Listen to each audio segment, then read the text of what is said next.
Hello, everyone. Thank you for being with us on this crisp Saturday so that we can go over this event with you that started about 1 o'clock this morning. The information I'm giving you is preliminary, and I want to underscore preliminary.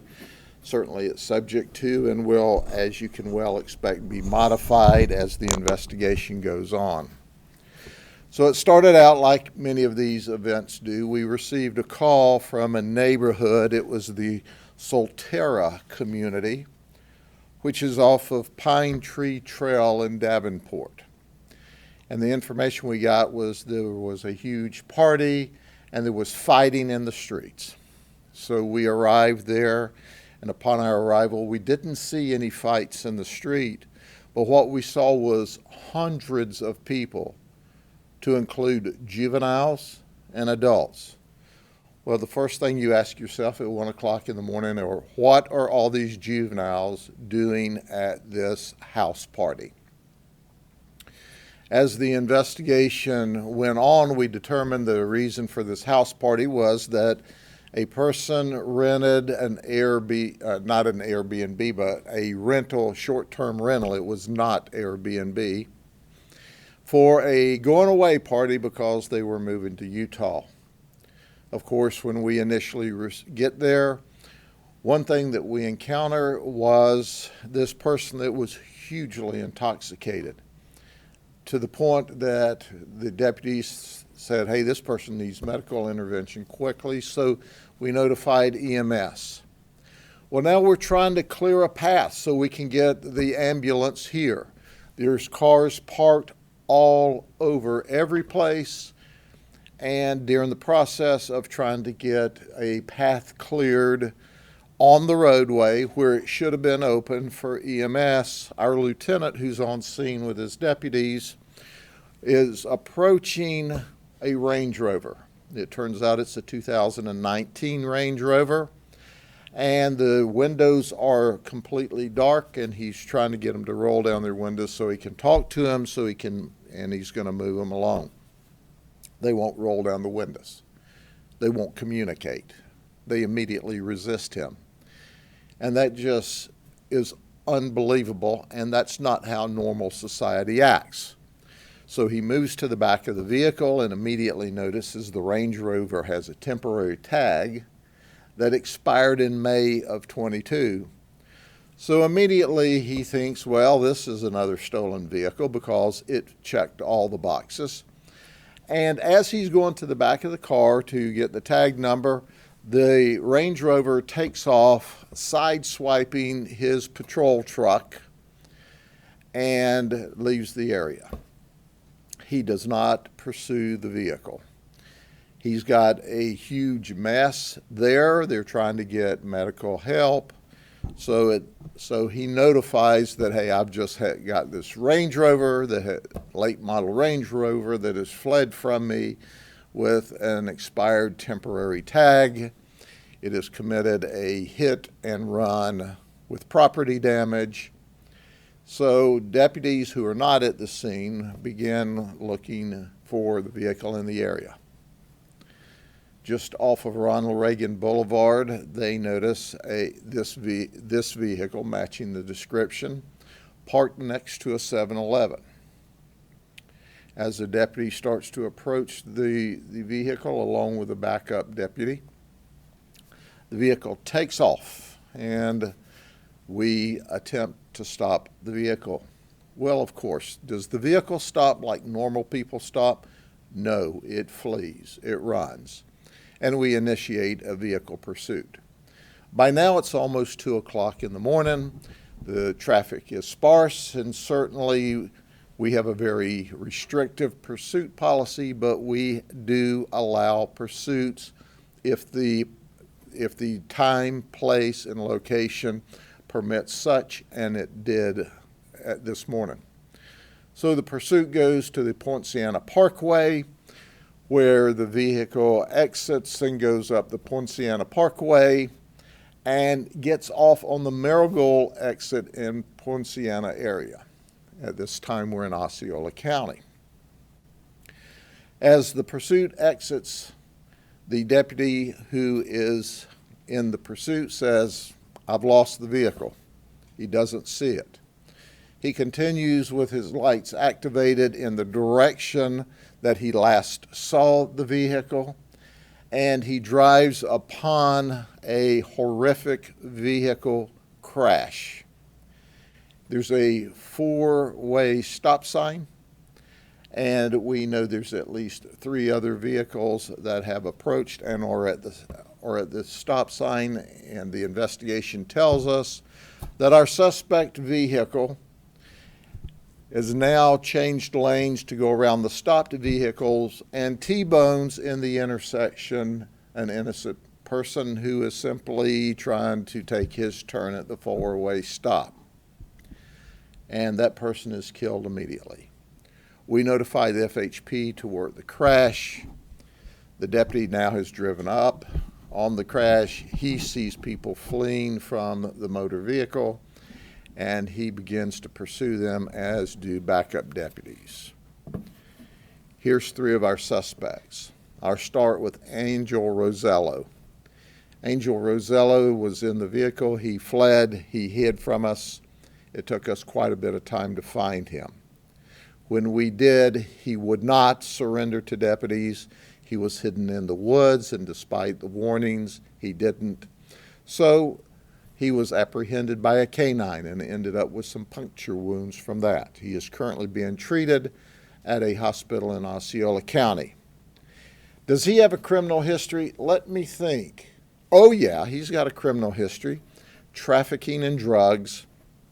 He's also has 6 felony and misdemeanor previous charges to go along with the charges he has now. He's from Kissimmee. The second one is Alaric McFarland. His nickname is Money. He's from Kissimmee. He has 11 previous felony charges and misdemeanor charges, not counting the ones that he's picking up today. Then there's Jarquez Page. He's known as Slim on the street. He's 23, and he's got 11 felony charges, felony and misdemeanor charges as well. So at the end of the day, now the investigation's ongoing by the Highway Patrol. They will certainly talk about the crash investigation whenever it's appropriate for them. I'm going to talk about the event. I do have to brag on the Highway Patrol. As you already know, they're an incredibly professional law enforcement agency. The support that they have given us and the independent investigation of the crash is without a doubt remarkable. So they're investigating. We've got 3 suspects in custody. They're facing a litany of charges in Osceola County, and we're in the process of bringing charges in Polk County. What do you suspect that among the charges they're going to face in Polk County are? Well, what did we find? We're waiting for a search warrant into the vehicle, but what we can see through the vehicle is what appears to be an AR assault type rifle with a handgun stock. So let's recap here. So what we have are 3 felons, 3 people that have been charged with felonies, one of them trafficking in drugs. We can smell the odor of drugs in the vehicle that's crashed. They're at a house party. They resist law enforcement who's trying to get resources to someone who is apparently in significant medical need. They flee. We chase them. Because this is a late model Range Rover, they drive off and leave us in the dust. We lose them at the intersection as they exit the Marigold, exit the exit for Marigold, and we exit as well. And we drive upon the crash a few seconds later where they have run into an innocent person and kill them. There is information there may be a 4th suspect. We're not releasing that information at this time because we don't have them in custody yet, if there is, in fact, a fourth suspect. But what we know is this Range Rover that's stolen was driven to North Carolina. You see, Jaquez Page is from the North Carolina area. By the way, he's being treated at the hospital for facial fractures in the crash. He's the only one that we're aware of, unless, of course, the fourth person has injuries. If there is a fourth person, he is being treated at the hospital, and upon his release, he will be transferred to the Osceola County Jail, and subsequently, we're going to seek charges of what? At least trespass in a structure, armed trespass, in a conveyance. So the investigation is really new, but what we have is some really bad actors here that decided once again to resist law enforcement. And as a result, a person who was just minding their own business was killed when these folks, and possibly one more, ran through an intersection and killed people, a person. So back at the house. So now we've got to deal with this. So what do we determine? This is the guy that rented the house, Davinsky Delpy. He is 21 years of age. Does he have a criminal history? Oh, of course he does, for battery. We have currently charged him with an open house party and contributing to the delinquency of a minor. And this investigation is still underway, but he appears to be the one that rented the house. But he wasn't by himself. Mayra Tirado was also arrested. She was arrested for a felony. While we're trying to break up this party in this neighborhood where normal people are trying to sleep, she batters one of our deputies. She's belligerent as we're trying to break the party up and send people along their way. She's belligerent and she batters our deputy. Will we arrest her? Let me think. Does she have a criminal history? Oh yeah, she has a criminal history of what? Battery on a law enforcement officer. So she's arrested. And then there's Melissa Martin. Melissa Martin is 17. Does she have a criminal arrest record? Let me think. Oh yeah, she does. 2017 for grand theft, and last night she is charged with open house party.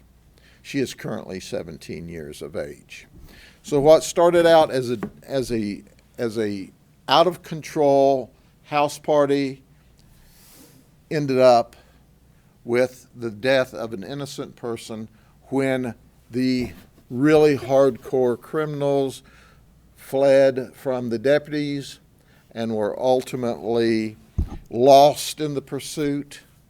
And while they were lost in the pursuit, we were looking for them, and as a result, we drove up on the crash. We asked the deputy, were you close enough? Did you see the crash? And he said, no, I didn't. He said, I was seeking them. I was trying to find them. They were violent and dangerous. We suspected that they would only become more dangerous. And then we determined that they were even more dangerous than we knew because the lieutenant originally at the scene didn't see what appears to be the assault rifle in the car. Folks, this is not new. This is deja vu. We're seeing it over and over and over throughout the Central Florida area, and I suggest around the nation, where a group of criminals get together, at least one with a drug trafficking history, with guns and stolen vehicles, and then resist and fight the police. Let me make one thing clear. While you slept peacefully in your home last night, the people you hired to deal with the conflict for you put their life on the line, stood in the gap between good and evil to arrest these people. And unfortunately, an innocent person died because they were going to resist and flee from the police, and ultimately were successful in getting away from us and we found them as a result of the crash. The Highway Patrol is doing all of the crash investigation, and I'm thankful for the professionalism and the job that they're doing, and they're cooperating with us. We're still on scene. We're still seeking search warrants for the suspect vehicle, and there will be other details, I'm certain, once we sort this out. This is what we know at this moment in the investigation. Any questions? Do you know where the gun came from? Who's the registered owner? Is that We do not know that yet because we don't actually have our hands on the gun. We can only see it through the window of this very dark tinted car with a flashlight. Certainly, let's see, I'm going to take a wild guess here that it's stolen too, okay? But no, we don't know the details on exactly own the gun, or if there's only one gun in there. We can only see one gun at this point in the investigation. And you're still working to get the search warrant for that? They're in the process of getting the search warrant, and certainly when we get the search warrant and get the gun out and identify it, our public information officers will take a photograph of it and send that out to y'all to use. Can you say who was killed, man or woman, like age range? Or? You know, I can't because, you know, the Highway Patrol's doing that investigation, and it would be inappropriate, but certainly at this point in the investigation, from all of the initial information, this person had pulled up at the stop sign. It was their turn to go. There was at least 3 other cars stopped for the stop sign when this car just blew around them and T-boned this person, which makes me just exceptionally angry. Homicide going to be a part of this? I didn't hear that charge. Well, possibly. the Highway Patrol will bring the appropriate charges, and certainly what we have here is an intentional act. It's a radical, out of control, intentional act by a bunch of daggum people with criminal histories, and possibly one more I'll stick up here at some point in time. The 17-year-old, you said that she was charged with the open house party, so did she plan the party and host it with the Da Vinci guy? Yes, she did. Okay. And then have you guys talked to the actual owner of the rental? Did they know they were going to throw a party? No, we have not talked to the owner of the rental. We do know this, that it's not unusual for these home rentals to be used for house parties. Now, quite frankly,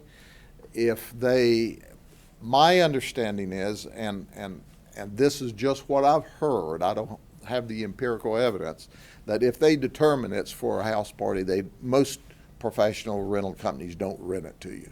So, but they don't always know. Now, if they put it in their database, they'll know not to rent to these people ever again.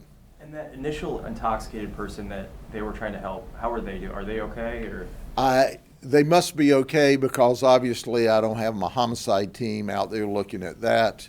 They were transported to the hospital, and we'll release that information. We've been consumed with the massive investigation, so we've not doubled back around, but there's been no reports to us from the medical team that has not turned out well. But this person was to the point that our deputies thought that and were seeking to get them emergency help, when of course, who do you have in the middle of it? People who don't care about life. And by the way, I understand the vehicle. Not only do we have people from North Carolina, but I understand the vehicle's stolen out of Martin County. But we're still having to search all of that out as well. 33 felons among the 3 of the guys, and is there no longer the 3 strikes rule for life sentences, or does that vary from state to state? Once again, you have to look to see what the felonies were, how old they were, and what the outcome of them. As you well know, we arrest on probable cause. They prosecute beyond and to the exclusion of every reasonable doubt. And there is plea negotiation, so they might have pled down some of these cases. I don't know why they were out. I know one angel here that goes by the name of Locke, L-O-C, on the street, has one charge of trafficking in drugs. But at the end of the day, folks, it outrages me because this is behavior that's outside of the norms of society. They don't care. They don't care. And the only thing that's important for them is that they do what they want, when they want. They ignore everybody. They ignore law enforcement, and they resist us at every turn. And you have this young lady here who's 18 years old and has already gotten her second arrest for resisting law enforcement officers by battering them. So this gives you an idea of the type of people we're dealing with. It goes back to what your mama said when you were young. You know, nothing good happens after midnight. Here's another example of that. Okay? Sure. For the record, it was Iowa that they were going to, not Idaho. Iowa? Okay, Iowa. Utah? Yeah, not Oh. Utah. Okay. Iowa, not Idaho. Okay. Not Utah, but they might have. I mean, they came from North Carolina. They stole the car in Martin County. They're here in Osceola. But the party planners were leaving for Iowa. That's the party. That was the going. Well, no, the party planners are the ones that were, that the party was for. Right, and they were throwing the party because they were moving to Iowa. And we're going to send them with some criminal history when they go to Iowa. Okay? Thank you. Thank you very much. Have a good day.